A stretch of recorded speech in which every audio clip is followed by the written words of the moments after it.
The streets no one is driving along, the journeys very few are making, the oil we're not consuming. With lockdown has come an almighty slump in demand for oil. But while it's still pumping out of American soil and nowhere left to store it, panic has ensued. US prices of oil due for delivery next month plunged yesterday to minus $38. It's since recovered to around zero. Optimists hope the collapse was mainly technical and isolated. But today, the slump spread. Prices for June also collapsed, dropping 42% at one point, hitting $12 a barrel. Further falls followed in other markets like Brent crude. And when stock markets opened around the world this morning, oil greased their slide too, nearly all falling in value. Today, analysts warned we might not have seen the worst of this yet, and this isn't just a problem for the US, but for anyone that produces oil. It could get worse before it gets better. I think the storage problems aren't going to go away. The trajectory, I think, really depends on how quickly COVID-19 is under control and demand and transport and normal life resumes, as well as potentially on the supply side, those producers, Russia, Saudi, North America, reaching an agreement to restrict supply. The American president disagrees. Supply isn't the problem, he says. It's traders trying to make a quick buck.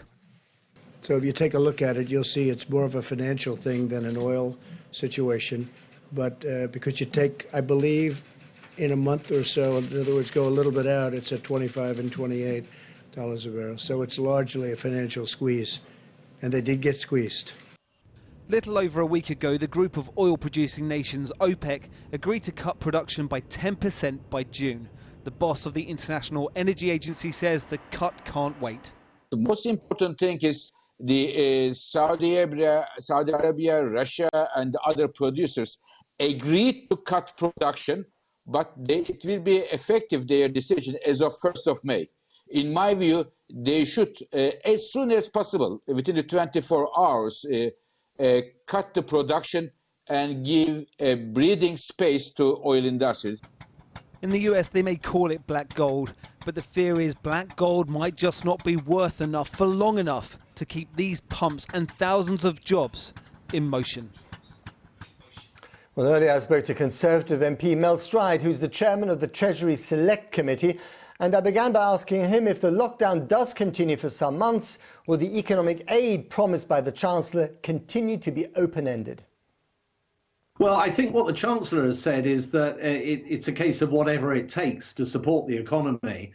And clearly what is being attempted here is to keep what would otherwise be entirely viable businesses afloat and functioning, such that when this recovery comes back, and it will come back in time, we don't know when yet, but it will do, that those companies start to fire up and the economy starts to move forward. I think the interesting question that you might be asking is, well, how long can the government go on paying millions of people's wages and so on through furlough schemes and providing soft loans?